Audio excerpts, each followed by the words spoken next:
പരിശുദ്ധ പരമാദിവ്യകാരുണ്യത്തിന് എന്നേരവും ആരാധനയും സ്തുതിയും പുകഴ്ചയും ഉണ്ടായിരിക്കട്ടെ. നമ്മളെല്ലാവരും ഒക്ടോബർ മാസത്തിലാണ്. സ്വർഗം ഏറ്റവും കൂടുതൽ ആനന്ദിക്കുന്ന ഒരു മാസത്തിലാണ്. കാരണം ജപമാല ചൊല്ലി ചൊല്ലി മാതാവിലൂടെ ഈശോയിലേക്ക് അടുക്കുന്ന ഒരു കാലഘട്ടമാണ്. ആനന്ദത്തിൻ്റെ ഒരു കാലഘട്ടമാണ്.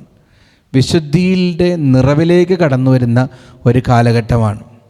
പ്രത്യേകിച്ച് പരിശുദ്ധ അമ്മയുടെ മുഖത്തേക്ക് നമ്മൾ നോക്കുമ്പോൾ നമുക്കൊരു സ്വർഗീയമായ ആനന്ദം ഉള്ളിൽ വരും. കാരണം എന്താ? പരിശുദ്ധ അമ്മ ആനന്ദത്തിൻ്റെ ഉറവിടമാണ്. വചനം അറിയാമല്ലോ, ലൂക്കാ 1:41 മറിയത്തിൻ്റെ അഭിവാദന സ്വരം കേട്ടപ്പോൾ ചാർച്ചക്കാരിയായ എലിസബത്തിൻ്റെ ഉദരത്തിൽ ശിശു സന്തോഷത്താൽ കുതിച്ചു ചാടി. അവർ പരിശുദ്ധാത്മാവിനാൽ നിറയപ്പെട്ടവരായി. കണ്ടോ? അതായത് പരിശുദ്ധാത്മാവിൻ്റെ മണവാട്ടിയായ പരിശുദ്ധ കന്യകാമറിയത്തിൽ സ്വർഗത്തിൻ്റെ നിറവുണ്ട്, സ്വർഗത്തിന് ആനന്ദമുണ്ട്, സ്വർഗത്തിന് സന്തോഷമുണ്ട്. ആരൊക്കെയാണോ പരിശുദ്ധ അമ്മയോട് ചേർന്ന് നിൽക്കുന്നത്, ജപമാല ചൊല്ലി പരിശുദ്ധ അമ്മയിലൂടെ ഈശോയിലേക്ക് ചെല്ലുന്നത്, അവർക്കൊക്കെ സ്വർഗീയമായ ഒരാനന്ദം കിട്ടും.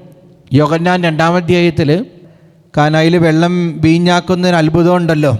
ആ സമയത്ത് പരിശുദ്ധ അമ്മയാണ് ആ ആതിഥേയരുടെ നിരാശയിൽ പ്രത്യാശയായിട്ട് കടന്നു ചെല്ലുക, ഈശോയോട് സംസാരിച്ച് അവരുടെ പ്രശ്നത്തിന് പരിഹാരം കാണുക, വലിയൊരു ആനന്ദം കൊടുക്കുകയാണ് അവരുടെ മനസ്സിൽ. ഇതുപോലെ നമ്മുടെ ജീവിതത്തിലും ഇരുളടഞ്ഞ അവസ്ഥകളിൽ, വേദനകളിൽ, നൊമ്പരങ്ങളിൽ, ഒറ്റപ്പാടുകളിലൊക്കെ പരിശുദ്ധ അമ്മയോട് പ്രാർത്ഥിച്ചോ വലിയ ആനന്ദം ഉണ്ടാവും, വലിയ സ്വസ്ഥതയുണ്ടാവും, വലിയ സമാധാനം ഉണ്ടാവും. വേറെ ആരുടെ അടുത്തും പോകണ്ട, പരിശുദ്ധ അമ്മയിലേക്ക് പോ. പരിശുദ്ധ അമ്മയുടെ കൈപിടിച്ചോ സർവ്വ അനുഗ്രഹങ്ങളും ഐശ്വര്യവും നിങ്ങൾക്കെല്ലാവർക്കും ഉണ്ടാകും. ഇന്ന് മെസ്സേജ് ബോക്സിൽ നിങ്ങൾ പരിശുദ്ധ അമ്മേ, എൻ്റെ സ്വന്തം അമ്മേ എന്ന് ടൈപ്പ് ചെയ്യുക.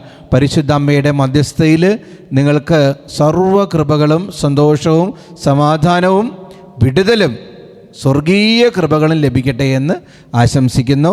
ദിവ്യകാരുണ്യനാഥൻ നിങ്ങളെ അനുഗ്രഹിക്കട്ടെ.